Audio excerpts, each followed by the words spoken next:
to Down Your Unders. Down Your Unders. Review and dissection of content from some of the sharpest minds in the game. Hosted by Adam Camilleri. Art of War. Down Under.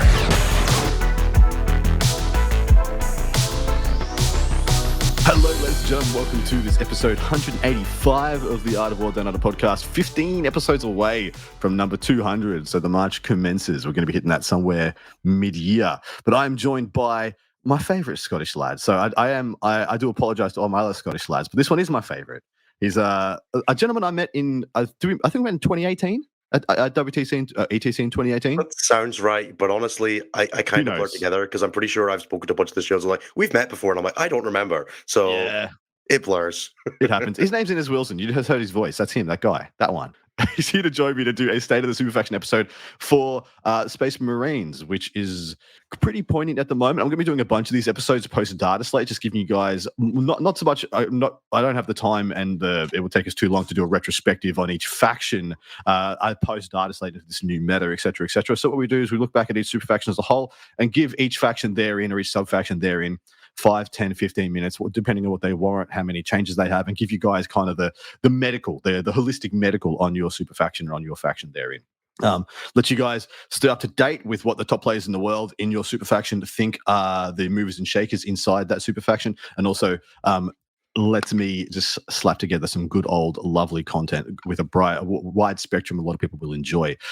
So I do have an episode next week I have lined up with where I'm finally I've held off this freaking long to do the Eldari Index review. I have held off this entire time because I was not going to do it until it wasn't busted, because I wasn't going to put out content that was going to become invalidated. Well, most importantly with the Eldar Codex, you didn't know what it was going to be a week from now because it was going to change every time. So exactly right. I didn't know. I was waiting until I felt like it was in a stable position where it would be the same for at least the next 3 to 6 months. Every 3 months, I assumed that index was going to change, and now I feel like it's in a place where it's probably doesn't need to be nerfed again for the next kind of balance or two until we know better. But my man Innes, I remember the first time I remember you playing Space Marines was actually WTC 2019, and you were playing, was it Raven Guard at the time? Oh, so no, you're very off. WTC 2019, I played Gene Stealers and Tyranids. So it was LGT 2019. I played the White Scars list. I swear you played singles. No, I didn't. I played the singles with the AT Crack and Gene Stealers. So that's right. Yeah, filth. Back in the day, man, back in the middle 8th edition days. That feels like forever ago and yesterday at the same time. Back when units could move 54 and we were okay with that. Yeah, we now only Eldar can do that. Because 7th edition had taught us to just accept. We shouldn't aspire to better. But now we all do. But mate, tell us a little bit about some of the things that you do, some of the places people may find you should they wish to get some more Innes goodness. Yeah, for sure. So I am at this point 12th of Stat Check. So you can find us on our regular Tuesday show, which is at 11 p.m. GMT every Tuesday. You can also find all of the various stuff at stat-check.com, whether you want to see the ELO, the articles, all the other shows we have on the network. There are now 4 of them, which boggles my mind every day. You can also find me doing all things WTC at Team Scotland 40K, which is on Facebook or on Discord, or just drop me a message. I'm also very active on Twitter, generally, less so nowadays because that website is dying, and I'm trying to migrate over to just saying dumb things in Discord. But you can find me there at NSA Wilson. Fantastic. And of course, this is a 2-part podcast. First part coming up for you guys Tuesday mornings. Inez and I both have coughs, so we do apologize if there are some odd editing bits or if they're just coughs we cannot take out because they're mid-sentence and stuff like that. But we will be doing our best to have good mic discipline and see how we go. Of course, if you want to get the second part of the podcast, come over to Patreon, Art of War Down Under, all that good stuff. Second part here is going to be a bit of a Marines Q&A by our patrons. I'm mostly asking, how to beat this Marine list, how to play this Marine list, etc., all that good stuff. But first up, we have our hot takes, mate. Where are Marines at in the meta post-slate right now? Well, I think you described it best in our pre-show. They're literally all over it. Whether you want to be the number 1 or the number 27 of all the factions of the game, I think Marines are right there punching for the best of them. Marines have a sub-faction for you. Yep. They've got an argument for, you want to win your next Super Major? I've got an argument for a Marine list that'll be puncher's chance for doing that. You want to go own 3 or your local RTT and feel like you're wading through treacle the entire time, there's a sub faction right out there for you for Space Marines. They have everything as they always do. They are the full spectrum of the meta. You're absolutely right. There are some of the best Necron counters in the game, some of the best top meta counters in the game. And I suppose that's the thing that I found attractive. I migrated from Imperial Guard to Space Marines. A matter of fact, midway through 8th edition, after playing Guard for 5 years straight. And I pretty much just played Space Marines literally from then up until now. And what I loved about it is that the internal sub-faction metagame, where you get to switch up and your army feels different, plays different, and plays matchups distinctively different, depending on the meta, has been something that's been very strong in my arsenal personally. Is that something you found attractive to Marines as a whole? Yeah, for sure. If you are a Marine player who is willing to swap sub-factions, and you aren't just like a Space Wolf player, for example, which they do exist, I don't respect you, but you exist. If you're a person who's willing to jump the factions and willing to put in the effort to the Space Marine subscription service of when you change armies, you own the troops still, whether the data sheets is immaterial. If you're not going like 4-1, 3-2 at events, like if you're not going positive with Space Marines, it's because you're not adapting and because you're not doing something right. Very rarely does Marines not have something that works. Now, whether you're willing to commit to doing all the jumping and things like that, a different story. But there is always a Marine build that is viable for being able in a puncher's chance of winning an event, and that, as somebody who plays a lot of Warhammer, is always very appealing because it means that you have a lot of flexibility in how you approach countering a meta, adapting to a meta, making a new one in some cases, Desolation Marines. And there's always just that glimmer of hope on the horizon that there might just be a new Marine book in like 3 weeks' time anyway. There probably is, on balance, a Marine book coming in 3 months, in 3 weeks, or 3 months. So true. Things are going to change. Things could get better. Things could get a lot worse, Lionel Johnson, or anything in between. Why do you hurt me so? Anyway, but that is a perfect point. I'd like to not counter that, but speaking more to that point. I played Marines, and so usually for a state of super faction, I would usually have 2 guests on. But unfortunately, I couldn't really narrow down or lock down a third head for this. And I hope that I'm able to bring some Marines expertise here myself, so I can, act not as the dead draw host in the next super, which I will be for the rest of them. So I got to take it where I can. But I was able to play Templars, Dark Angels, and at times Blood Angels or Deathwatch. So essentially, I spread myself over 2 sub factions, which I mained. And then I switched into the other two when neither of those first 2 had any play. And those were essentially like for an event here or there, like once a year. And so that's what Innes is talking about. He's not saying like, oh, you have to go out and buy an enormous, you have to have an enormous Blood Angels collection and an enormous Space Wolves collection and an enormous, it just means like, you get a stable core of usually around about 2,800, 1,800 points of just vanilla Marines good stuff. And then you go and you get like 10 Death Company. You go and you get 2 units of Thunder Cav. And then you can switch into either of those lists pretty successfully, right? Yeah, exactly. Once you, don't pick your army as Ultramarines unless you're willing to have a bunch of Ultramarines play a Death Company is my advice if you're going to be a competitive, trying to be a top-level competitive Space Marine player. Get used to either some anacronyms where you've got some stuff that's painted in schemes it shouldn't be, or paint a custom chapter. those are the only 2 real bits of advice that you need as a Marine player. And you're going to get work out of those scouts. They're never bad. No, they're not. They can't be bad. All right. Was the slate good for them or bad for them, or a bit of both? So the slate, in its balance, gave some broad level points updates to a couple of the more popular units like Whirlwinds and Redemptors for the Ironstorm list. We saw some general increases for things like some of the Black Templars unique units, and then a couple of the very common scoring units like Scouts, Inceptors, and Aggressors on top of that. All got points increases, and then there were a couple of minor level buffs across some of the sub-factions. Wolfen, notably catching +1 damage, was very, very popular for them. I think that was a very good spot. I don't think, in terms of the actual slate itself, there was a ton there for Marines. It was more just a case of all of the things that were in the meta got hit enough that Marines just didn't get hit that hard. They got hit a little bit. It was fine. But then, the tumultuous fall of Chaos Space Marines and Eldar has left a much wider gap at the top of the meta than I think people immediately assumed. Necrons being a much fairer other top army to compete against than Eldar and CSM were has left, for me, Marines feeling really good, very, very loads of options in the current environment. Yeah, well, fundamentally, I think we've had a change in metrics at the top, where it used to be a combination of damage check and a stats check for some armies. Now we're just kind of at the stats check. but whereas you must be able to kill Wraith and Catan to play, and that is because. I mean, I've played a couple. I've seen a bunch of Necron games. I've played a couple now myself. They have come nowhere near to tabling me any times, and in fact, they're not even getting close to tabling me. It does not feel like the same menace that Chaos Space Marines and Eldar were when they were top of the pile, and killing you or forcing you to be or taking away your ability to play the game in the first 2 or 3 turns, and then turn 4 and 5 are redundant. That does not feel like the game we're playing now, and so there is a lot more, I guess, agency for people to maneuver in that space rather than just being like, well, I just have to not die. Which was where we were before. If I can just not die, maybe I can play, and that doesn't mean a winning result. Is that fair to say? Yeah, exactly. Marines have so many tools and options available to them, and then obviously the general power level increase of any of them through Oath of Moment to solve specific problems, that when you play a longer game that allows you to leverage your resources and use things appropriately, and playing a 5-turn game means 5 different Oath targets and using that ability 5 times rather than the game being over by turn 3, win or lose, and you get not as much value out of it. Marines really benefit from playing that much longer play style, and we saw that a bit with things like John Lennon's Vanguard list from WCW, yes, which was very much I want to play the big brain. I'm going to play 5 turns of Warhammer as perfectly as I can, and if I don't make mistakes, I should win a game. And then it plays against CSM, and it needs to hit an 11-inch charge to have a chance to just win the game by a point. And then it plays a normal game the next one and gets run over. And that's kind of, there was a little bit of that going on in the previous meta. There's a lot less of that now.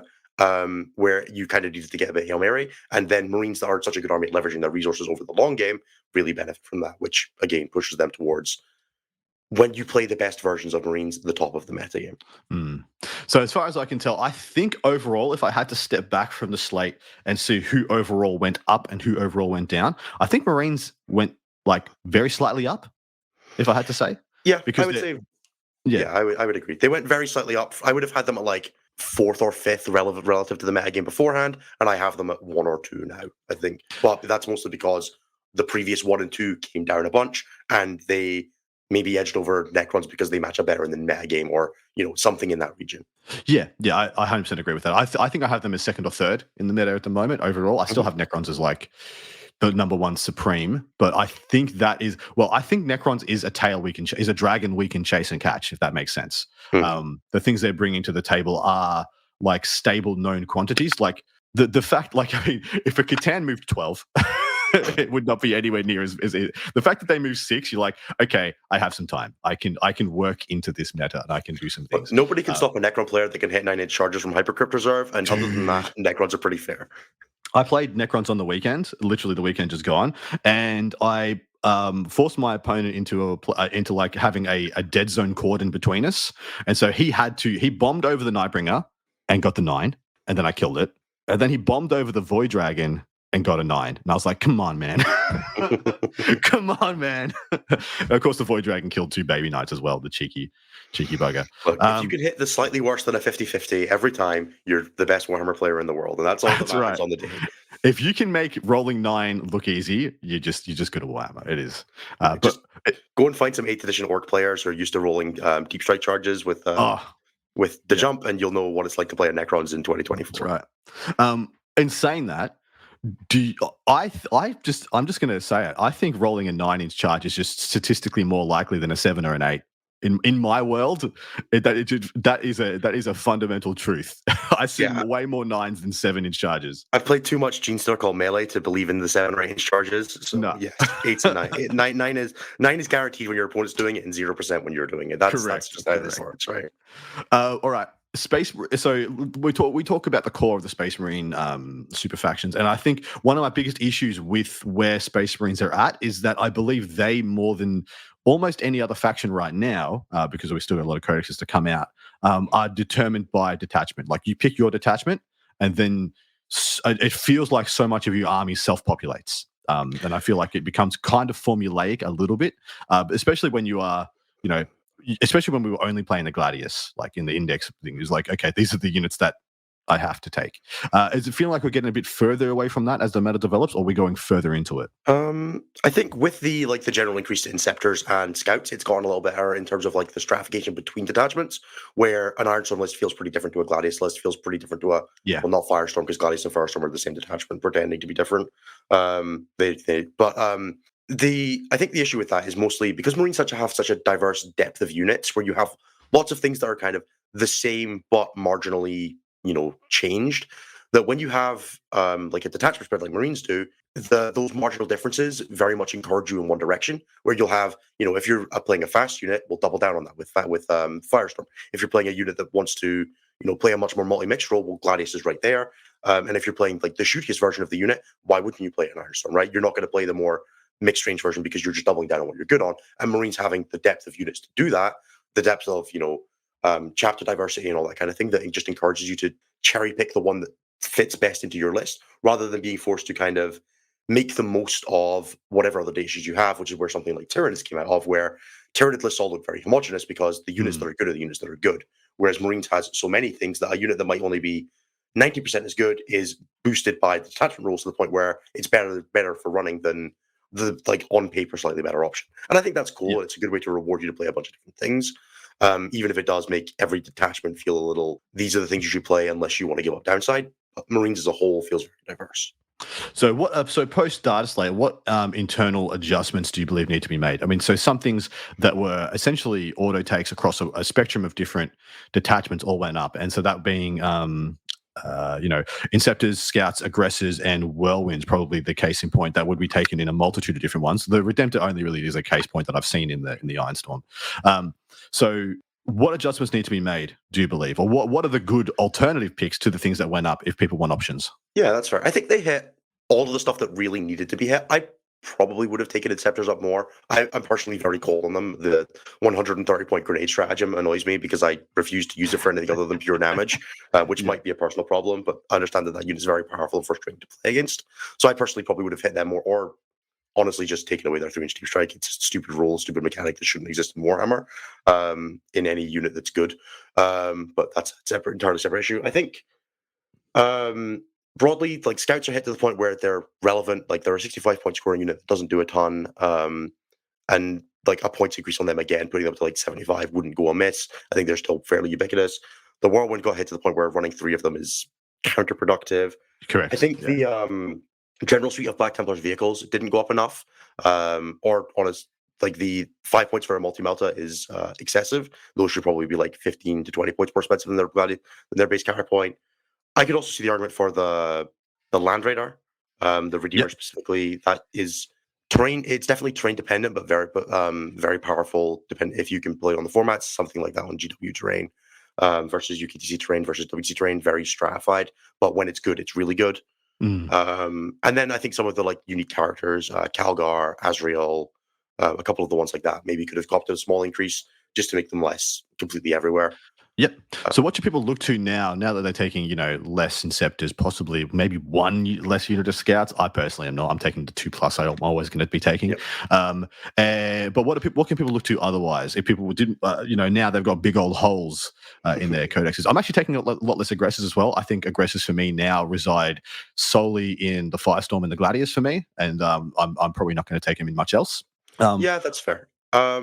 I think there's a bunch of different units that now you can specialize in like a very hyper role where, Scouts kind of did everything. They could be your backfield objective order, they could be your aggressive unit. Correct. And Infiltrators were definitely the drop unit. We've seen a lot of a decent few lists in the UK running heavy intercessors as more of your backfield line holder because they're very good at dealing with other people's mass damage 1 with their +1 to save against damage 1, and then armor contempt takes them to an effective 2-up save with cover for your 100-point scoring unit that's now OC2. I think the general prevalence of OC2 infantry has gone up in the game especially as a response to things like Hypercrypt that are very good at stealing your home objective. I think you can look at sort of your chapter's version of Space Marine with gun, whether that's Grey Hunters, Crusaders, Death Company Marines with Infernal Pistols, like on foot going in Rhinos. Just the Rhino package in any form is so efficient, as we've seen with basically every army that can run things in Rhinos gravitating a bit towards it. That's definitely a thing to be considering. Even like if you're playing Space Marines, running like a tactical squad in a Rhino isn't the worst idea for just getting OC up the board with some special weapons. Yeah. I don't know if I'm going to encourage you to do that yet, but I don't think we're too far off of it. I don't want to be the one that has that application on my record. You can also the fact you have to take him as a 10-man still is just what kills me. If they let us take him as 5-man, they can split into 5s, and you can leave like 5 for OC. I think the generic intercessor squad is marginally more playable than people are giving credit for. Sticky Objective is a Agree. wonderfully Dude, powerful ability. I was actually going to say that. I was actually going to say, please have a look at regular intercessors again. I love, I still like the bare bones captain plus 5 assault intercessors. Just going, Yeah, just if your going in the middle. detachment supports it, especially, or you have a good special character, like 5 assault intercessors and an impulsor is a genuinely decent, powerful option that has 11 OC jumping out of an impulsor that can move 12. Obviously, you can't charge afterwards, but just being able to dump OC on an objective or charge in and do a lot of damage. We've seen Ragnar in an impulsor. Yeah, I think so there's good. a decent amount of margin in something like Mephiston, who has fight first. Like there's a decent amount of like spread across there. Yeah. Even something like Azrael, if you're just running it for the CP, you start with an impulsor, you jump out onto a middle objective, get some OC on it, and just be annoying. Yep. I am definitely expecting to see more company heroes. I'm expecting to see more. Yep. What was the other squad? Forgot. Yeah, company heroes. I think the stonks are going way up there. Yep. Well, once Azrael gets the ability to join them back, I'll agree with you because he doesn't have it in the codex. It's wild. My last one that I want to show, I've been playing this in Ironstorm, and it's every time I play this unit, it becomes better in my mind to the point where I think it might be the best unit in my army. Is it the Elims? It's the Eliminators and the Impulsor with the stupidest rule abuse in the game. For anybody so who's bad. not played against it, if you run Eliminators with 2 Las Fusils and an Instigator Bolt Carbine, it gives the Sergeant the ability to shoot and scoot so they can move after firing. So you can put them inside an Impulsor, drive it forward 12 inches, potentially advance it if you're playing a detachment that has access to advance to shoot, disembark the Eliminators 3 inches, shoot them, and then jump them back into the Impulsor, and then use its firing deck 6 rule to refire all 6 weapons from the Eliminator squad, potentially with a multi-melt on top from Flame Black Templars, and it just turns this into, it's a 230-point package that basically gives you 8 9-3d6 shots, and then another like 2 Stormbolters, a multi-melt on top of it if you're playing Black Templars for 5 points, and also 4 sniper shots at 4-2-2, which in the meta is not terrible.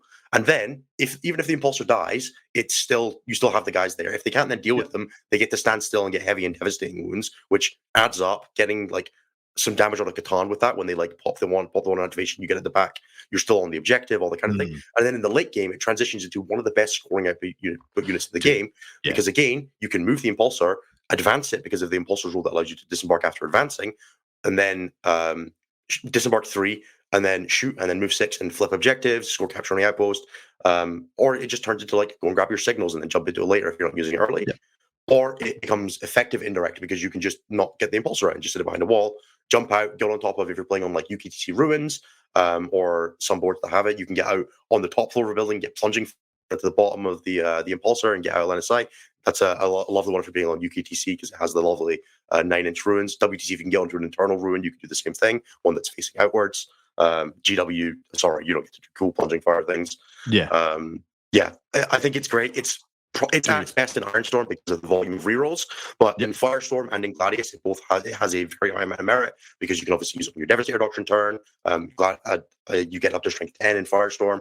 It's fantastic. Do consider including it. Absolutely, it's very, very powerful. I think it's just a value piece, and the fact that it has the fact that it has the utility to just score you almost any card in the game that you pull off the top. Because what's the movement? What's the total possible movement? So you go. Is it 12 with the Impulsor? Then 12-inch move, 6-inch advance, 3-inch disembark, 6-inch fire fade for 27 inches. So you could turn 1 behind enemy lines, max behind enemy lines, technically, because you can shoot at both squads. 100%. That's just hilarious. Rule, but I mean, you could do it 100% because a lot of the deployments are only 22-inch separation now for Crucible of Battle and Sweeping Engagement. It's very, very possible. Hilarious. With it, if your opponent's if you're playing tactical and your opponent's not deployed anything on their home objective because you have a whirlwind in the list and they don't want to give you overwhelming force and they're just going to walk onto it, you could capture on turn 1 with them. That's so funny. There's one other unit that I was already championing before the slate. I was already extremely crazy high on Gladiator chassis. Essentially just the Valiant. The Valiant is is it the Valiant? The Melter one? The Valiant's the Melter one. Yeah, it's my least favorite. That's the least favorite. Any of the other two, just take as many as you want. Just 3 is not wrong. 2 is not wrong. All the Gladiator chassis are good. The Valiant is the least good. The Valiant is least good generally, but it does have. I will give the Gladiator this moment. It's really good in Firestorm as Black Templars because you get strength 10 on the multi metal within 12, and it's already pretty short ranged, so it can get very aggressive in your face with 6 strength 10 multi shots. Which is not bad for the points value. 100%. It's totally fine. The other two, I believe, are just a little bit better. The Reaper and the Lancer. The Lancer solves the perennial problem with Space Marines of how do I kill a thing that's not my wolf target, and it solves that by just adding 3 rerolls to all your shooting, which you don't have to use on the main gun. So if the main gun converts, you can use it on the rocket pod. It also just randomly gets 2 blast guns, so it's not even bad in like matchups where traditionally would be pretty terrible. And then the Reaper is just a phenomenal amount of output. It's one of the best overwatching units in the game that doesn't have a flamer. You can very easily pick up like a small Eldar squad with it without really trying. They're decent OC. They're resilient enough. And they're like movement 10, a lot of advanced shooting Space Marines.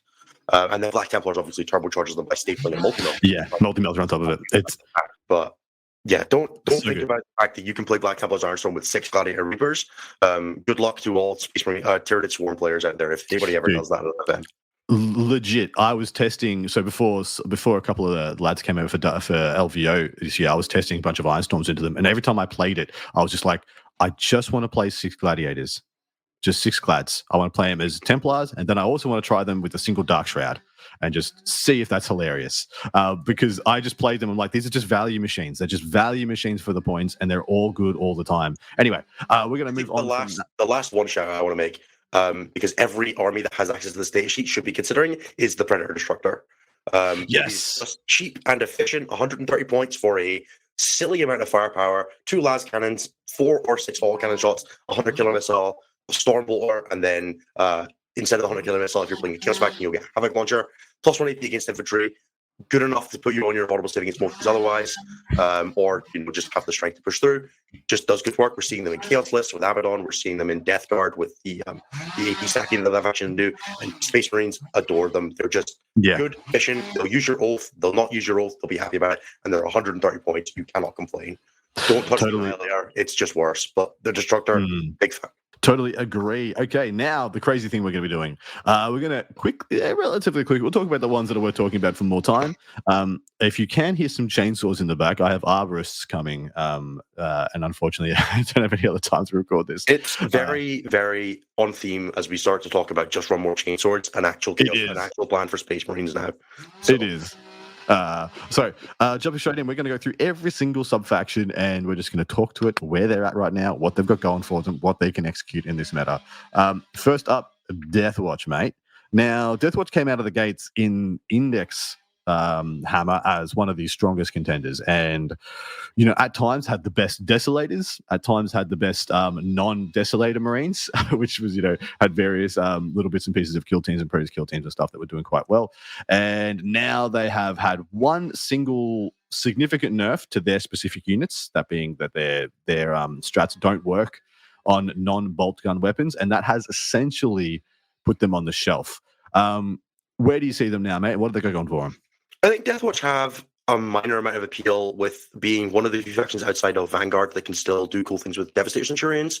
Black Spear Task Force has the teleportation stratagem, which means you can pick up Devastator Centurion, put them down anywhere, do all that cool stuff with them, and they don't super rely on rerolls. You can also you can still run a decent amount of weapons that benefit from the specialist ammunition. Sadly, like Starring Guard just don't make the cut for that sort of thing anymore. The Corvus Blackstar is not terrible. In Firestorm, it does have a decent amount of firepower. You can deliver some guns pretty close. Being able to move a Flyer 20, disembark some guys at the front, get them all really close is pretty powerful. And the Corvus Blackstar itself, in hover mode, is fast enough to do some stuff like that, and has a smaller profile than some of the Storm Raven. Yeah. And then the kill team data sheets themselves are not terrible. You've got the standard Deathwatch veterans, which are 110 points for 2 frag cannons, 2 heavy thunderhammers.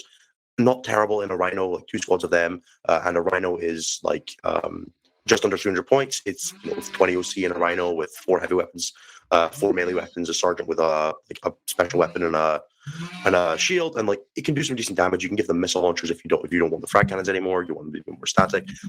They're fine. They're just there's not quite enough there to really encourage you to run them over something else. The Watchmaster remains a very powerful character, giving access to the increases CP by 1 and the advance in charge.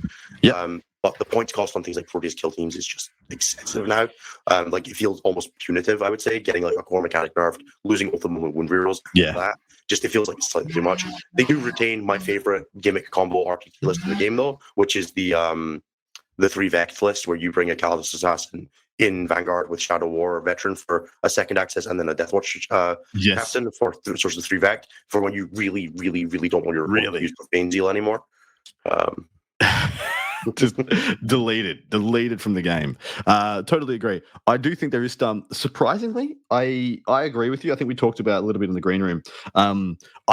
People are just assuming that Deathwatch is just kind of dead and is not worth revisiting.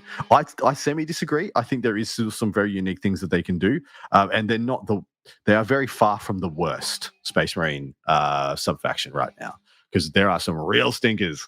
And we're about to jump into Space Wolves, who essentially have one build only, one trick only.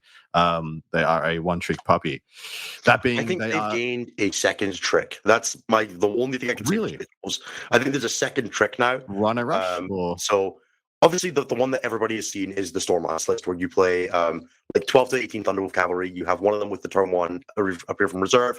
You wait, you rapid ingress in your opponent's deployment zone and hope they didn't know to screen you. Wonderful, wonderful plan that is. And then you run at your opponent and you have a -1 to wound and -1 to hit, -1 to hit and wound stratagem, and you hope they can't kill you. You maybe bring Ragnar for an army-wide full charge rerolls, full hit rerolls, and you catapult yourself at your opponent. You say, can you deal with this? Yes or no? It's pretty good into Catan, which does give it a strong advantage. Thunderwolf Cavalry giving +1 damage on the charge means that the way that interacts with half damage is pretty solid. I've seen Necrons lose to it. It is a real army that you should. I don't want to say you should plan for it at tournaments, but if you don't respect it at an event, and you pair it into 18 Thunderbolt Cavalry by somebody who has a degree of respect for what they're doing, it has access to things like Blood Surge, obviously the -1 to hit and wound stratagem. It's those squads are chosen squads. They're 24 wounds with a 4 vulnerable save, and then a character that does a bunch of damage in the back. They play like chosen. They advance in charge. It's a pain in the backside. It doesn't have any shooting that you can respect. Again, Lancers do not care about detachment rules. They will do whatever they want. It's okay. It's a very B tier list. It will bounce off of some things. You're never going to be able to kill a transport and then the guys inside. But you might be able to wrap it if you can do some cool things. But again, it has too much counterplay to have to be a real contender. But it is a solid list that exists, and you can play it, and you will not be disappointed. And you can go 4-1 with it. The other list that exists is now. This is in development. It's not proven yet, but I think this is a real list. Is 30 Wolfen. Those models. How do you get them across the table? Are you just walking those Wolfen? Who cares? So let me run you through what a Wolfen does, just for the continuity. So a Wolfen is a 16-point model that is toughness 5, 2 wounds with a 4 up and vulnerable save and a 6 up feel no pain with 4 attacks at 6/1/2 that hit on 3s with fight on death on a 4+ and an assault weapon. Now they are OC0, but they're 2 points more than scouts. 3 points more than a scout. They do actions. They take up space. They say, hey, are you sure you really want to walk here? They threaten to fight on death if your opponent charges you. And you know what? 30 of them is 480 points. And you can fill the rest of that out with just Gladius. And just play good Gladius stuff. Then the one turn you need it, they advance in charge, they rapid ingress. Cool. You connect 5 Wolf into something because you took some damage on the way in. With Oath of Moment or the Lance and +1 AP strategy for Gladius, you will kill a thing. And you know what? For 160 points, it's really hard to complain about a unit that will hit Chosen the one turn it makes it in. Yeah, it's not going to do anything afterwards. It's not going to hold an objective. You're going to need some other stuff to do that. But Grey Hunters are 2 metal guns and a plasma pistol and a power fist for 85 points. They go on a Rhino just fine. Ragnar is a really good data sheet, as we talked about earlier. He gives his squad always on advance to charge. He hits like truck, 10 attacks, 8-3-2 with sustained hits.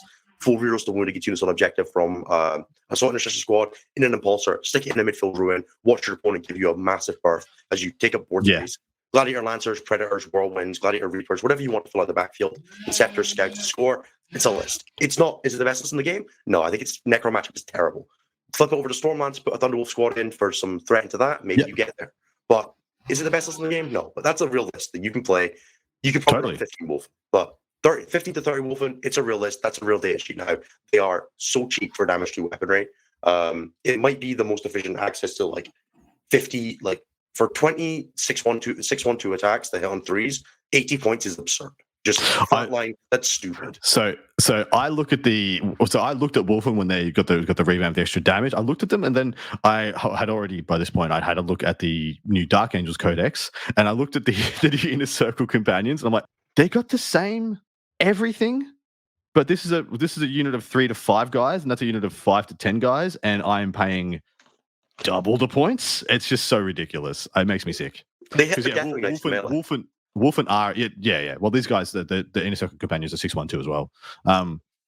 But yeah, they are a unit now. They are a bargain basement point unit for what they do. I think you're absolutely onto it. I also don't want to understate just how valuable access to an assault weapon that is also randomly 10d6 blast shots it can be. Yes, it hits on 5s. Don't get me wrong, it's not a good gun, but it will kill a squad of scarabs that are screening something. Dude, that one endless swarm guy in your meta. Do you know what else is hilarious on? Overwatch. True, actually. 35 shots on Overwatch. It's when an Arcoflagellus jumps out from behind a wall that you stuck Oath the Moment on because you didn't have anything else to shoot that turn. You'll pick up half the squad. You really need to.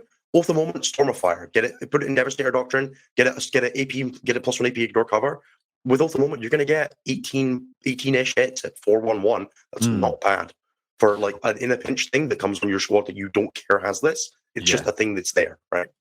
All right, moving on to Blood Angels, which I actually, whilst their detachment, and of course the Space Wolves detachment is god-awful, the Blood Angel detachment is also god-awful, but they have some very, very good and unique things. Sanguinor is just a very unique piece in the game of 40k. It does something very unique and is very, very, very spicy.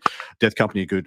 Sanguinary Guard, I don't hate, but only if they have your Warlord in it, and that's only if you're taking a Warlord worth taking, and then even then, it's still like a big question mark. So I am reaching there for that one, but there is a lot that they can do that is very exciting. The Ball Predator is fantastic. Oh, dude. How good does it feel to say those words? I took 2 Ball Predators and 10 Death Company and Sanguinor to the World Championships. I am well acquainted with losing with Blood Angels. But well, you also took a Storm Raven, didn't you? I took two Storm Talons. I was slightly off on which or Storm Hawks, sorry, of which of the Storm planes was going to be a top tier viable unit. Although I stand by that list being better than it performed. Blood Angels have a ton of unique units that do some really cool things. We've seen stuff like Tycho and 10 Death Company and a Rhino just gives them advanced in charge. You can run them out in your Devastator Doctrine turn, pop 10 Inferno Pistols into a vehicle, charge another with full rerolls to hit, and then you'll probably kill 2 things. It's good odds of killing 2 Armigers, anything in that kind of weight class. It's got regular Death Company, Lamar with jump packs. Lamar Ace gives them -1 damages and lethal hits. They'll punch up into almost anything in the game. One of the best board control units in the game. If you can give them access to advanced in charge, they're so good. I think we're going to be saying this for a lot of this edition, but they're very Chosen-like. Like we are into the realm of we have to talk about things that are like Chosen and represent what Chosen was doing to the meta. And 100%, the Lamarties and Death Company unit is very Chosen-like. I would argue that it's just objectively better because you have the option of deep strike, rapid ingress in them in matchups where you don't want them on the board. It's only the lack of rerolls to wound access. That's literally the only. It definitely hurts, but the lethal hits does a lot for that. If you're playing them in a lot of matches, there's access to plus from the wound and all that kind of thing. Like Gladius has a lot of metrics for getting them into wounding anything in the game on 4s. Like you'll kill what you touch. Very rarely does 10 Death Company connect to something and not kill it. Possible exceptions include 10 Wraith Blades or anything with -1 damage they're not amazing into. But again, some detachments have ways around that. Iron if you've lost a dude, you can have the big normal modifiers. It's pretty good as your backfield pushing it. The Ball Predator is half a Land Raider, stable to 2 additional heavy flamers. That's movement 12 on a Rhino chassis, which isn't a transport, which is definitely pretty good. And it advances shoots infantry as if it was assault, which means that it can advance in action or it can advance and just get a big flamer in your opponent's face. 3d6 plus 3 flamer hits is one of the scariest Overwatches in the game. Arguably, for some units, it's scarier than a Land Raider Overwatching. Just fantastic for the points. And then, Sanguinor, for anybody who's not played against him, he basically heroically intervenes from the sky and has fight first with 8 attacks at 632 with Devastator. 632 with dev wounds. Yeah, he will on average drop down and epic. You can drop. You get charged by that chaos Troll squad we were talking about. Cool. Drop the Sanguinor out of the sky. Spend a CP on epic challenge and remove the Chaos Lord from the unit. Good luck with your Provincial now. Spend a CP. Exactly. Yeah. Your unit does nothing anymore, and you're going to lose this. The only reason I made a case for Sanguinary Guard is because a 2 wound, 2+ save innately unit that is -1 to hit, -1 to wound, has access to armor contempt can be good in some metas. And if that you are playing in a meta where that value proposition is good, that unit may hold water to you. It's only a 5-man, and I would never go any further, and I would never take a second. But if you love them, you can make 1 unit of 5 work. Maybe. They don't exactly hit terribly, right? They don't hit that. The points cost is always the thing that puts me off, but they do have right. They have the defensive stats to back it up. It's just that's right. When you're playing Space Marines, you could have 2 other relevant units for the same points as the Sanguinary Guard plus the character that will often do the same lifting damage output wise. It's often an easier value proposition to just say, I'm going to run 2 easier to use units. Spot on. But I know we have many Golden Company lovers out there.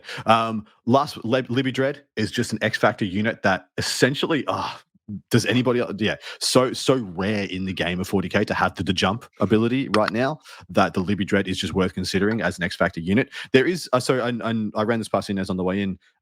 There is a Vanguard option for Blood Angels Open where you have 10 Death Company, with Blade Driven Deep starting and infiltrating up the table.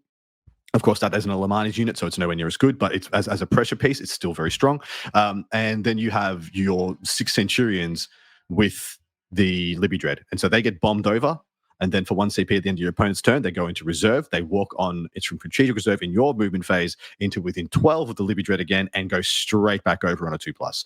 Now, the issue is, it's a 5-turn game. Chances are once per game, you're going to roll a 1, and that Centurion unit is going to do nothing. And if it does nothing on turn 1, and then it does nothing again on turns 2 through 4, that's almost half the game where your massive points expensive unit didn't do anything, and is that worth it? And that's really the toss-up you got to do. But it is an option for people out there. I will. But when you the Libby Dread is having one of the coolest timing interactions as well, where because it's an end of movement phase ability, it happens at the same time as things like Rapid Ingress and Phantasm. It's one of the few ways in the game to respond to those abilities out of phase, in the sense that you've got some Centurions that are set up on a line, your opponent Rapid Ingresses to charge them, cool, throw them away, go and put them somewhere else. Your opponent Phantasm their Wraith Blades behind a wall, go and shoot their Wraith Blades, right? There's very little they can do to stop it if you can hit a 2+. And if you can hit a 2+ consistently every time you need to, apply to Team Scotland, please. We would love to have you. So we can guarantee that works on. I'll take you all the way. Yeah, 100%. All right, next up we have Dark Angels. Now, this is a faction very close to both our hearts. Dark Angels. We are going to speak to this from the Dark Angels Codex perspective, because that is literally got announced as coming out next week or the week after. I think it is next. It's coming out next week. Pre-orders will be up, but that is essentially where we can still talk about Dark Angels in other detachments, but their Codex detachments are nothing to write home about. There is the Inner Circle one has some play if some points go down. Like if Blade Guard are a good unit in your meta, it's essentially, it reads to me as detachment Blade Guard. You take 1 unit of Terminators, maybe, and then it's just 1 unit of Hellblasters with Azrael. Yeah, well, that's literally, it's Codex Hellblasters and Azrael, right? That's the Codex, and then Codex, detachment. Codex Darkshroud and Azrael, isn't it? That's fair, yeah, that's fair. But like Azrael is straight up one of the best special characters in the game. He legitimately just is. Yep. For the actual multi-spectrum that he gives you. He gives you a defensive buff, he gives you a command point buff, he gives you a damage buff, and he gives you it's just ridiculous. He just gives you everything. And he hits pretty hard himself. Like he's got like 3 damage 3 on his plasma. Devastating wound shots. It might be damage 2. It's 3 shots, damage 2 with devastating wounds and infantry 4+. It's just like kill two photon terminators. With sustained hits on top of that. And then, he makes company heroes one of the more resilient units of the game with native -1 to wound and the 4 vulnerable save if he can join them. Come on, GW, bring back the Azrael and company heroes. Yeah, we deserve it. We've been good boys. Absolutely, we do. The Green Wing detachment is just a worse Gladius in my opinion, and the Raven Wing detachment is just a worse Stormlance in my opinion, which is saying something because the Stormlance is pretty average. The fact is that I think the best Raven Wing list at the moment is a Firestorm list. If you wanted to play just Unca Bunca bikes. Which I've actually had great success with recently. Very, very strong. Just advancing and shooting, and then a Samiel unit which advances and charges if you want to take Sammy over a Chappie. And so a lot of good stuff there. But Dark Angels overall, pretty good. They make a very strong Ironstorm, make a very strong. Actually, they're just good. Because what they can take out of their book and just slap into something else is just a very strong special characters and damage multipliers for what is already a decent unit in the vanilla codex. Yeah, there's very little in Space Marines that doesn't benefit from +1 CP, and I believe Azrael and Marines Calgar are the only ways to consistently do that. Yes. The Dark Shroud will make any defensive list just have a better time, giving out an aura of stealth and cover. I often find that the Dark Shroud is superfluous, and you would almost be better just running another thing that fits that that like is the profile that you're looking for. When it's the same points as a Predator, I would rather have, 3 Predators rather than 2 Predators and a Dark Shroud kind of thing. But there is a point where it becomes reasonable. It's also a good, like, fast scoring unit. So if you're going to run it, I'll never complain. But it's also one of the ones where I'm like, I'm just never going to run it, just for the way that I approach the game. But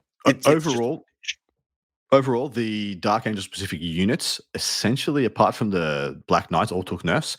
The Terminator Command Squad, so Deathwing Command Squad, was actually very good. The Deathwing Knights were overpowered defensively and are now well and truly adjusted, if not deleted, because their damage output is absolutely negligible for the points. Yeah, Deathwing Knights were fine after the Ultimate Moment change. They were good role players in some lists that you would be happy with if you took them, and you could take or leave them. They are now. I'm not sure I'd run them at 60% of the points cost. Just they're so terrible. The only reason I would run them is if they were cheaper, and I would take him in the in a circle detachment and 3-inch deep strike him onto objectives in my opponent's deployment zone with -1, 4 wounds, -1 damage, 4 up invulnerable save, and just be like with an ancient for 20 OC. Yeah, exactly right, and just be like. You get charged by a rhino and you're like, I can't kill this. But, the objective is mine. I'm a winner. I'm a winner, people. With my supposedly best Terminators in the world, in the galaxy, I'm a winner. Can't kill a rhino. That used to be Thunderhammers. Light Lords. So do you remember? So there is a very famous and very incredibly amazing New Zealand film called Once We Were Warriors. I would highly suggest anybody out there go watch it. It's an extremely good film. Brilliantly done. Talks about a lot of very important topics, and this was done like 20, 30 years ago. But I would like to have a remake called Once They Were Thunderhammers, and it's starring Inner Circle Inner Circle Knights. All right, so that's enough of the Dark Angels, even though I could wax poetic on Dark Angels forever. But the next one is probably Lionel Johnson was bad before, and oh my goodness, does he just? Why is he not infantry? Why can't they just be infantry? Why is he not Deathwing? That's another good question. He's not Deathwing, man. He doesn't benefit from the Deathwing. He created the anyway. Whatever. I could rant. The same reason the Silent King isn't a Triarch, because he is the Triarch. The Lion's in charge of all Dark Angels. He can't be part of the Death Company. He should have all of them. He should have Dreadwing. Anyway, Templars, mate. Probably the one where we're going to spend the most amount of time. But this is the. I'm not even sure it's debatable. This is the best sub-faction for Space Marines in the game right now. It's this Ultra Marines, right? Depending on whether you think Ironstorm or Vanguard is objectively more powerful. I think with the point increases, I don't think it's a debate anymore. I think it was tit for tat based on pretty much player skill. The difference was, the player skill required to play the Ultra Marines at top level was significant. The player skill required to play the Templars was far diminished. Not saying it's not. You do have to be willing to like take a sledgehammer to your head a little bit for like turn 4 and 5 once your opponent's checked out. But other than that, Templars is pretty easy to play. Yeah.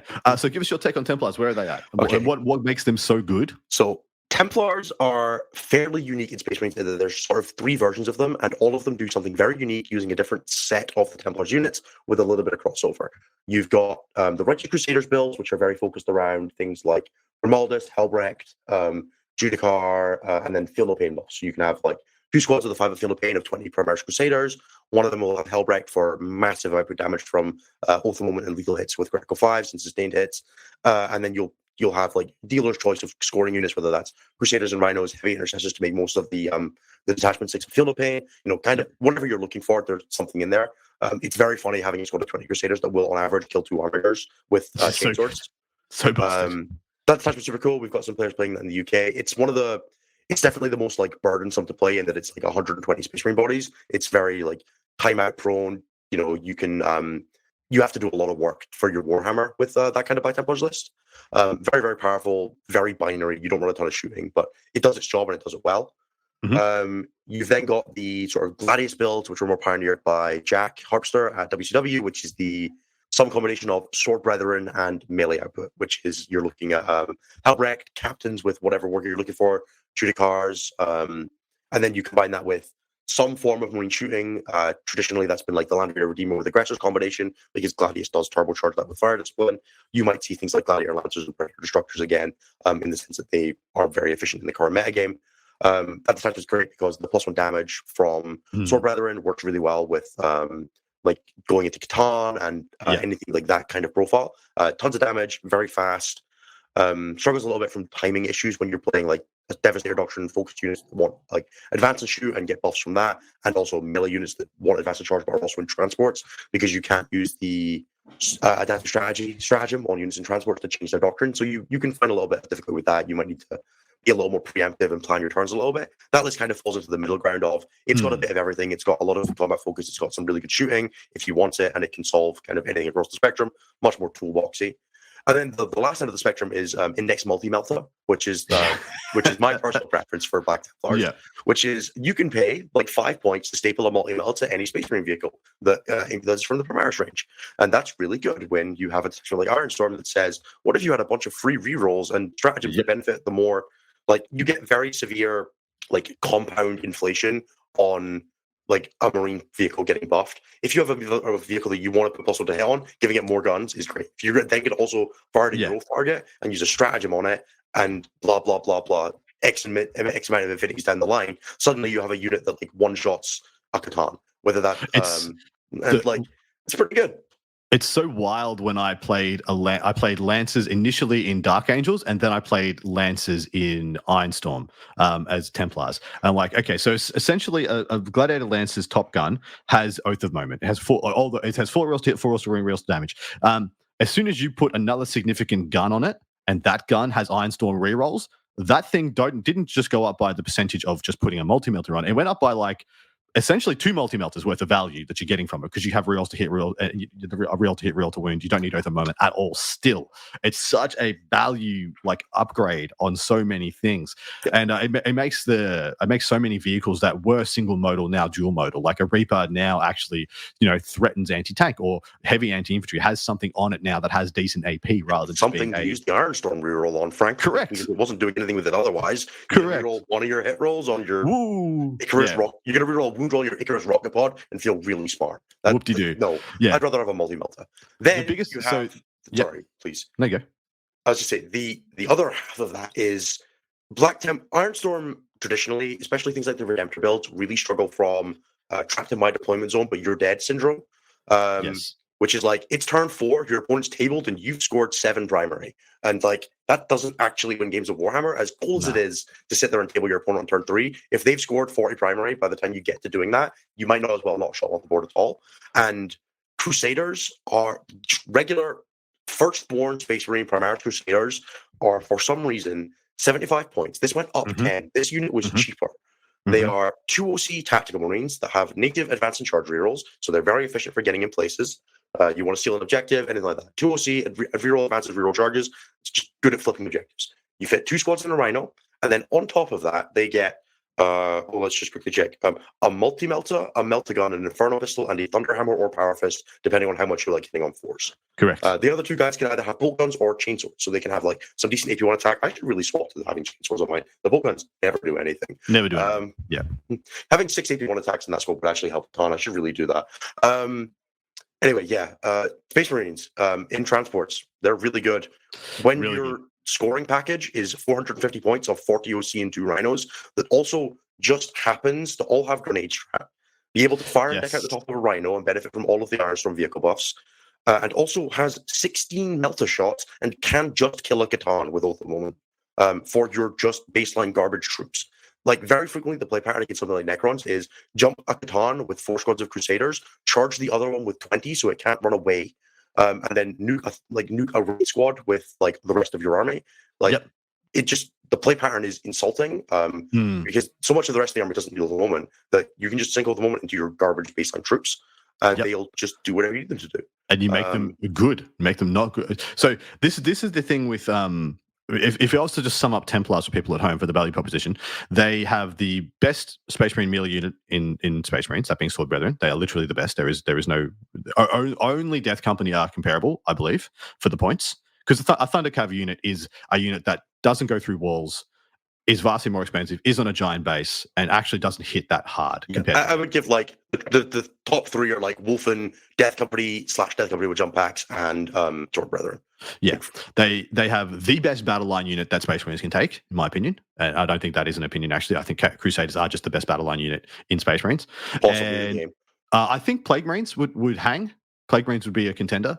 think my Marines get less high damage shots, but I could see the argument. Yeah, the fact that that's an argument though is disgusting. Given how good is disgusting. Yeah. And then you just get to slap for 5 points a multi-melter on every chassis you're already taking. And I'm here to tell you that the Redemptors points going up just made Ironstorm lists better, because I thought the Redemptors sucked. And I did it's not really like sad them for Dark Angel Stormraven. Sorry, Dark Angel Stormraven players. Your list went up 20 to 30 points.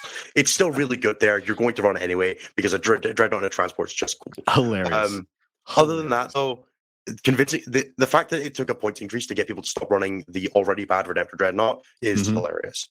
And just taking more Gladiators, which I thought were just like so superior on every level. Anyway, now we're going to move on to the vanilla Space Marines, and these can probably be encapsulated pretty quickly.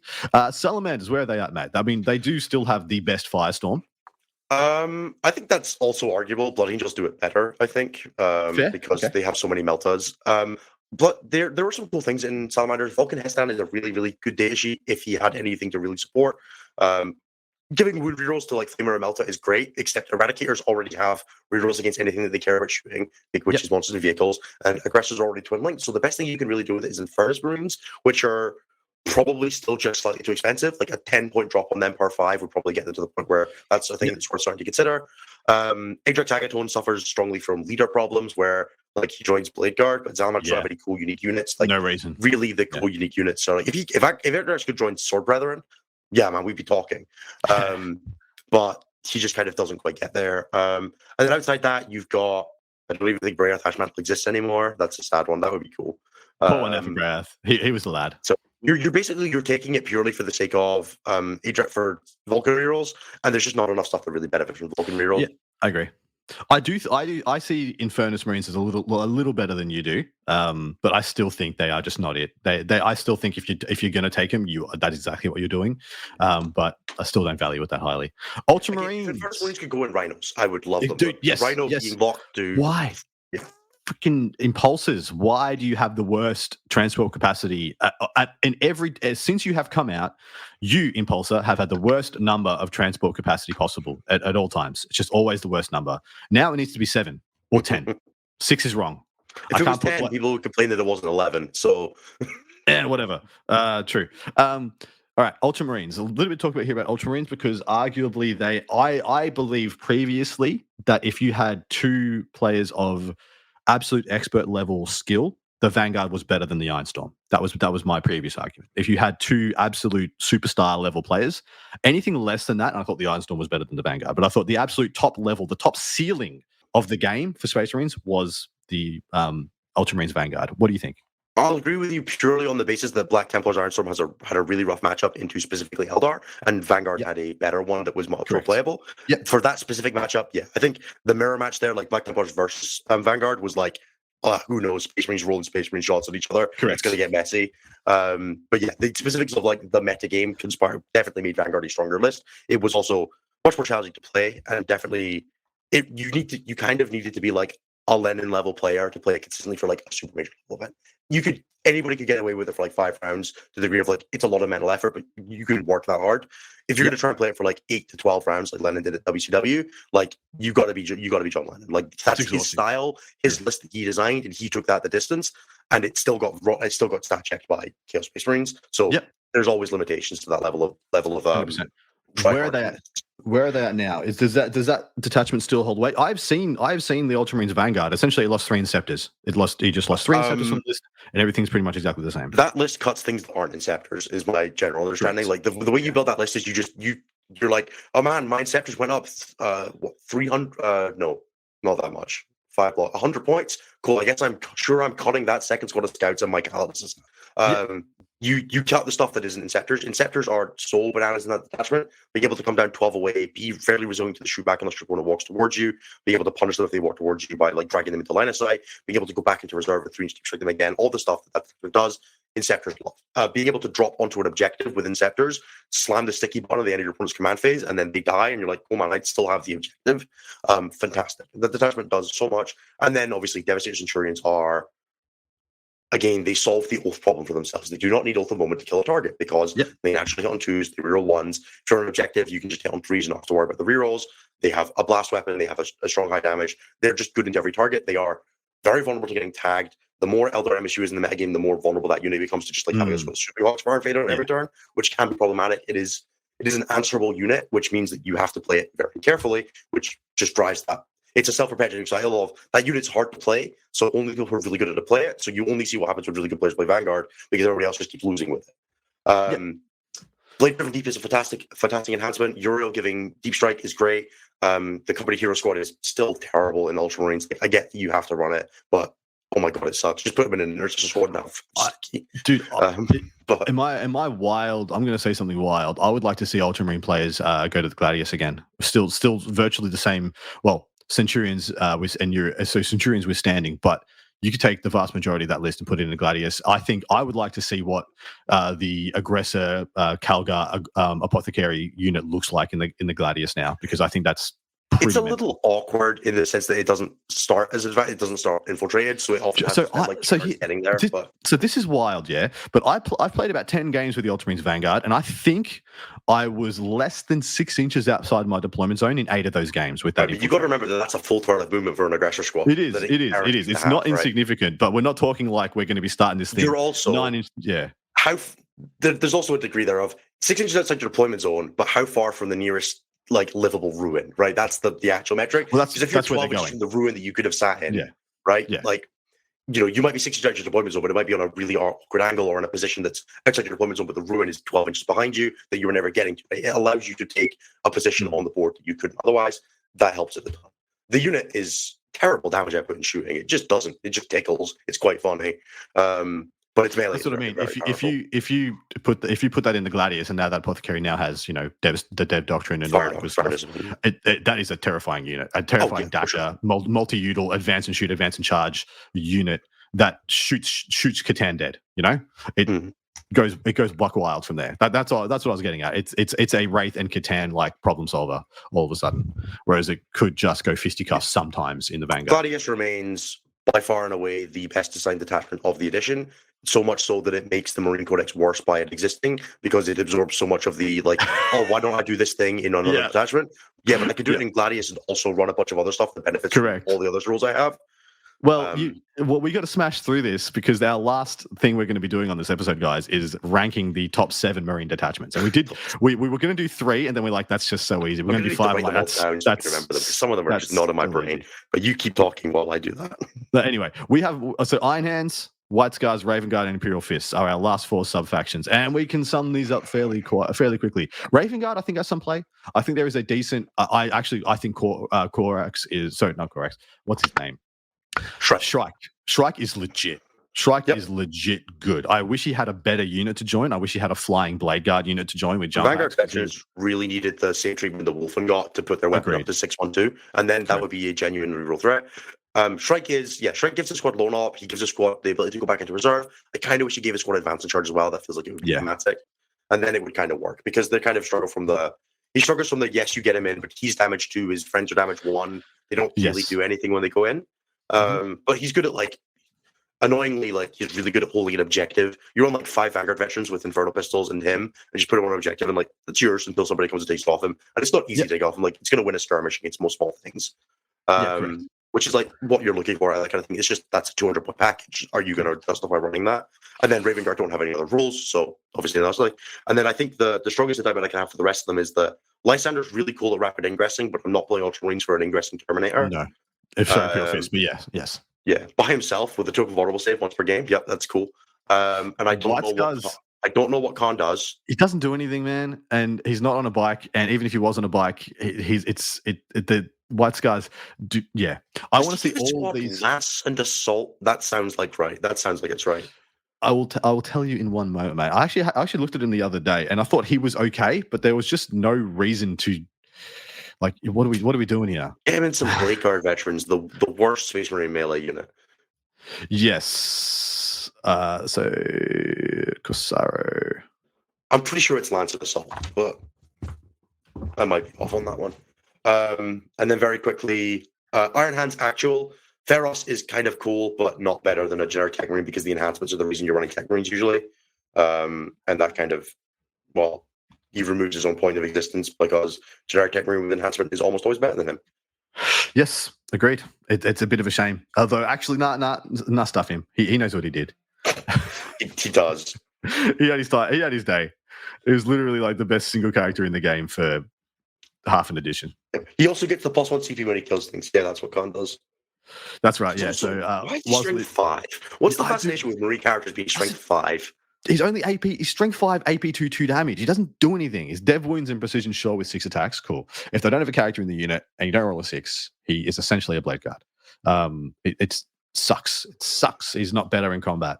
And yeah, what's leading me? You get assault and lance. Lance is nice, and giving lance is kind of a cool ability, but it's just not good enough. The fact that he can't go in an repulsor with 6 blade guard is hilarious. Well, lance is nice, but guess which 2 detachments you'd run this guy in? Just as a off the cuff. Yeah. Would it be Gladius and Stormlance? They have access to lance. Hilarious. Yeah, he's just nowhere. And just run the generic captain and use a 0 CP stratagem to get lance and have an enhancement on the captain. You will have a better time. All right, let's transition to our last segment. Top 7 Marine detachments. Number 1 is debatable. I think I do think it's the Gladius. I think the Gladius is the ubiquitous all comers. I think the top 3 could be debatable because I think it's Ironstorm, Gladius, and Vanguard. And the order, yep. And I have it in that order. So yeah, Ironstorm, Gladius, Vanguard. Yep. Yeah, 1, 2, 3 for me. I just don't like Vanguard. I get what you're saying about that. You can play super smart. You can do. I hate that. It doesn't work. You play against people at like the top level and trying to just be smarter than your opponent is not a consistent strategy. So after playing 5 or 6 games against it was Matt Morrisoli I was playing into, he just worked it out. He just figured it out. Like, okay, so it's this isn't a damage game. This isn't a mission game. This is a tempo game. So I just out tempo the Vanguard. I go and I front load my scoring for turns 1, turns 2. I fade away for turn 3, wait for everything to arrive, and then I come back on turn 4. And that's what he did, and he annihilated me like 2 or 3 games in a row. And I was like, okay, well, I guess you've got it now, mate. Where do we go from there? So we got their top 3. So what's in contention? Firestorm is definitely up there. 100%. Righteous Crusaders, I think, is in the conversation. I think Righteous Crusaders is the only one that could possibly be in the top 5. It's actually the only one that might make the top 7 of the faction specific ones. We'll see though. I think Black Task Force is the best of the other ones, which is like it might be in like the 7-8 slot. I could see it. Yep. So I actually really highly rate the Firestorm for a transport meta, which seems like we're very, very close to for Marines. So I'm willing to put Firestorm in 4th and Righteous Crusaders in 5th. I think sounds good. That seems reasonable. I could swivel on those, but yeah. Me too. Then what we're looking at First Company, which is so incredible we didn't talk about it. It died when Deathwing Command Squads went away. First Company, we've got Sons of Sanguinius, we've got whatever the Space one's called. It's like the Salamanders or something like that. The Deathwatch one. Deathwatch, which is Black Spear. We've got Anvil Strike Force, which exists. We've got Stormlance. Definitely does exist. We've got Stormlance and there's one more. There's one more. No, I guess we've got all. I guess we've got all the Ironstorm, Gladius, Vanguard, Firestorm, Anvil, Stormlance, Strike Force is all the 7 cores, and then we've got the 3 Dark Angel ones, which is Unforgiven, Ravenwing, and Ravenwing one. Yeah. So I have no argument for any of these other than Stormlance and Black Spear as having viable lists. Yep, I was about to say I believe it is Stormlance, and then the next best sub-faction one, because I don't think the Anvil or the First Company make the 7th slot. Yeah, I believe I would say a better one. Probably Stormlance then Black Spear, or Black Spear then Stormlance, depending on like the order of the day. Stormlance is a B tier list that like it lands in the middle. It's okay. You're going to like nobody's winning a major with us anytime. You could win a GT with it and be completely fine. I think Black Spear lands in about the same place. I think there's very clearly like 2 tiers. There's 3 tiers there. There's good enough to win a super major with Ironstorm, Gladius, and Vanguard. Good enough to win a major with Firestorm and Righteous, and good enough to win a GT with Stormlance and Black Spear. And then the rest of them are like you're playing this for fun. And we're talking about this from the best list you can make with this detachment, which is why I think Stormlance rates so highly, because the best Stormlance list can just go first in the games it needs to go into, being Space Wolves, and run everybody over. Honestly, like a Dark Angel Stormlance list isn't terrible. Like there's enough stuff cool in there. Like the turn 1 ingressing Black Knights, like 9 Black Knights. I love kind of cool. And now, dude. I'm working on that right now. 9 like turn 1 Black Knights is just I think it could be a thing. We will see though. But yes, It's one of those ones that really struggles if your opponent's like brought 2 squads of infiltrators. But other than that, oh, you are really cooked. You are so actually. We should have talked about infiltrators in the adjustments because I think infiltrators are one unit of infiltrators are probably going to be making most of my lists. GC went away and everybody forgot about infiltrators. You don't need to run the librarian anymore, guys. We're safe from having to spend 175 points on our backfield unit. But for the love of all that is hypercrypt, just put 1 back there. Correct. You're gonna appreciate it every time you have it. You summed it up perfectly. GSC went away and we all dropped them, and then hypercrypt come back, bring them all back. 5 in every list. Just slap them down because you will need it. It's 35 points to upgrade this guy's squad to it. Find 35 points. You will not complain that much. Cop it on the chin. So our top 7 Marine detachments, as it says right now, post-dataslate: Ironstorm, Gladius, Vanguard, Firestorm, Righteous Crusaders, Stormlance, and Black Spear. And I'm pretty happy with that. Yep, and honestly, 1 to 3, swap the order around as you please. Yeah, that's 4 and 5, swap the order around as you please, and 6 and 7, swap the order around as you please. Yeah. The rest are there. I think Unforgiven is probably like the 8th best. Like, it's bad Gladius, but it's still fine. I'm actually wondering if the Inner Circle one's going to be better than the Unforgiven. And the Inner Circle one is in that region as well. Like it's like I'm splitting hairs, putting Black Spear over them. They're doing similar things. Yeah. All right, mate. That is going to wrap us up for this episode. Thank you so much for joining me. We're going to go record part 2. We're simply just going to answer a bunch of your questions, which are actually really good questions. So we're going to be answering a lot of how do I beat X Marines? How do I play into? How do I play as? All that good stuff. If you want to grab that, come over to Art of War Down Under over on Patreon. Hope to see you there. Inez, plug your wares once again, my man. Yeah, so as I said at the beginning, I am part of StatCheck. That's the main thing that I'll plug here because the WTG stuff is not as irrelevant to plug at the end. StatCheck, we are live every Tuesday at 11 p.m. UK time. That will be 6 p.m. Eastern and various other times across the globe. Your currency conversion may vary. We cover all sorts of things related to 40k, the meta, stats, general degeneracy, and craft talk, and then we also have a bunch of other shows on the network that take all of the different aspects of that, whether it's the degeneracy and craft talk and event coverage, or the team focus stuff, or the like existing in 40k and doing cool things while being a dad or having other commitments. There's 2 other shows on the network with Take All Comers, and the Matrix, and X1 that will give you a bunch of different cool options to just follow there. There are 12 of us now. We are continuing to be growing, and it's super awesome to have. We're coming up for like 2 years. It's like, it was 2 years. We did our first episode when we did Fight Club, was just after LVO 2021. So it's 2 years, or 2022, sorry. So it's 2 years of us doing content, and about a year and a half of StatCheck. It's been mental, and I really enjoy it. So please do come check it out if you want to hear more of me talking, hopefully with slightly less of a cough and more of a reasonable voice. We've had Adam on. I'm sure we'll have him on again at some point in the future. You can often find him in our chat. So yeah, check that out at youtube.com/statcheck or stat-check.com for all the various like things that we do ancillary to that, whether that's merch, articles, the ELO report that we do, which is it tracks all of the GT plus level games. So you want to find out how you stack up in the world over the past 2 years, outside of just like ITC scoring. We can tell you how you've been getting on and how you like relevant to some of the best players in the world. We've also got there was something else I was going to talk about, but it's fine. You can find all the shows and all the YouTube links and all that stuff there. But yeah, that's us. Please do check it out. Thank you, Adam, for having me. It's been a pleasure to be on Our War Down Under. And check out Adam and all the socials. I'm a patron of StatCheck as well, so you should be too. Go over and support those gents. It's 12 of them now. They've got to cut that pie pretty lean, right? So get into it and please support them as they do their amazing works. Thank you again for coming on, man. We'll go over and record part 2 and see you there. Thank you for listening to Art of War Down Under, a content review podcast for Warhammer 40k, hosted by Adam Camilleri, produced by Seamus Ronan. Enjoyed the show? Want your lists reviewed and the content you heard put into practice?